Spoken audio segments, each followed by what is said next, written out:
Анита, добро утро. Гледам дека сте веќе подготвени, па првото прашање ќе ни биде во однос на важноста на овој меѓународен ден на штедењето и вашиот концепт кој што низ години го применувате. Добро утро. Светскиот ден на штедењето се прославува веќе подолго време, нешто повеќе од еден век. Идејата е да се нагласи значењето на штедењето во макроекономска смисла, но исто така да се делува и едукативно во однос на младите, како што и вие спомнавте, затоа што штедењето е нешто што се учи од мали ноза. И тоа е начин како може да се остварат целите, желбите, потребите што ги имаме за во иднина. Така што Народната банка секоја година го одбележува овој ден со различни активности. При тоа сакаме да делуваме, како што рековме, и во однос на повозрасните, да ги подсетиме на значењето на штедењето, но многу повеќе и во однос на младите генерации, затоа што на тој начин делуваме младите да создаваат здрави навики. Младите и дека тие се во вашиот фокус на работа, па што е она што Народна банка превзема во однос на нивното едуцирање, какви кампањи и проекти работите? Да, Народната банка има посебна стратегија за финансиска едукација и финансиска инклузија, заедно со другите финансиски регулатори, и досега веќе сме преземале бројни активности на оваа поле. Стратегијата го фаќа периодот од 21 па до 25 година. Би спомнала дека меѓу другите активности Народната банка редовно одржува предавања за сите заинтересирани возрастни групи, но меѓутоа фокусот е главно на младите, значи на лицата кои што се во образовниот процес, значи одржуваме на нивно барање, предавања за учениците од основно или од средно училиште, но исто така и за студентите од факултетите. Традиционално, по повод Светскиот ден на штедењето, заедно со Министерството за финансии, го одржуваме, распишуваме конкурс за учениците, кој што е поделен во две групи, за учениците од основно и за учениците од средно образование. Учениците од основно образование испраќаат литературни или ликовни творби оваа година на тема да штедиме за нашите желби, да штедиме за нашата иднина, а учениците од средно образование беа поканети да испратат литературни творба, есеј на тема штедењето, парите и финансиските услуги во современата дигитална ера. Се разбира, за најдобрите трудови следат природни награди, но меѓутоа она што ние сакаме да го постигнеме преку овој конкурс е да ги поттикнеме младите да размислуваат на тема за штедењето.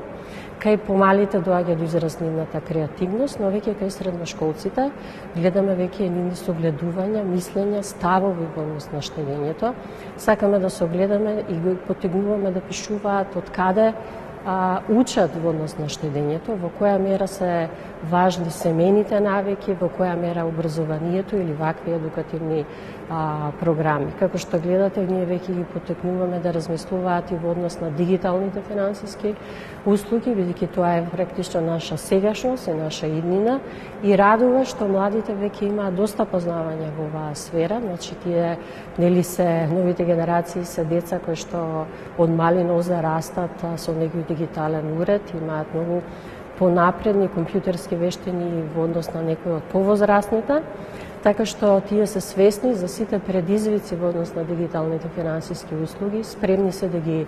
прифатат, да се вклучат во тие текови, но во секој случај ние сакаме да видиме, не радува кога гледаме дека се свесни и за ризиците што ги носи дигитализацијата во финансискиот систем. Секако, особено кај помладата генерација, дигиталните услуги и нивното разбирање веројатно нема да е проблем, меѓутоа она што е поважно колку ваквата едукација од рана возраст гради финансиски одговорни генерации и дали ја гледате таа можеби споредба со повозрастните генерации кои што едноставно немале толку можности да се информираат и да се едуцираат во однос на нивната финансиска одговорност, но и како да учествуваат во светот на финансиите, особено за личните потреби кога станува збор за услугите кои ги користат од банките. Финансиската едукација практично е потребно е постојано да се надградува во современи услови на динамичен и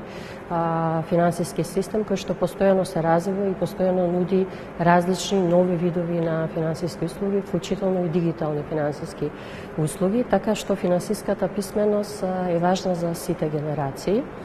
Еве да спомнам дека во однос, бидејќи зборуваме за светскиот ден на штедењето, во однос на штедните производи на банките, да кажеме дека постои некој солидно ниво на финансиска писменост. Во рамки на Народната банка, Дирекцијата за заштита на потребувачи и финансиска едукација прима и поплаки од граѓаните, доколку имаат, се разбира, во однос на користењето на банкарски услуги, и да кажем дека еве поплаките во однос на депозити имаат многу мало учество. Тие, значи, лани во 2024 година биле само 5% од вкупните поплаки примени од граѓаните во однос на банкарските услуги.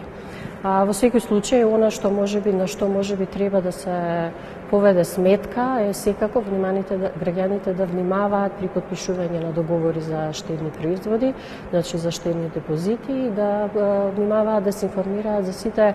услови под кои што го склучуваат депозитот, ги вложуваат своите пари во банката. Она на што еве јас би сакала посебно да посочам дека треба да се прави разлика меѓу фиксна и варијабилна каматна стапка. Тоа секогаш не е случај во пракса, во смисла дека фиксната е онаа која што останува непроменета во текот на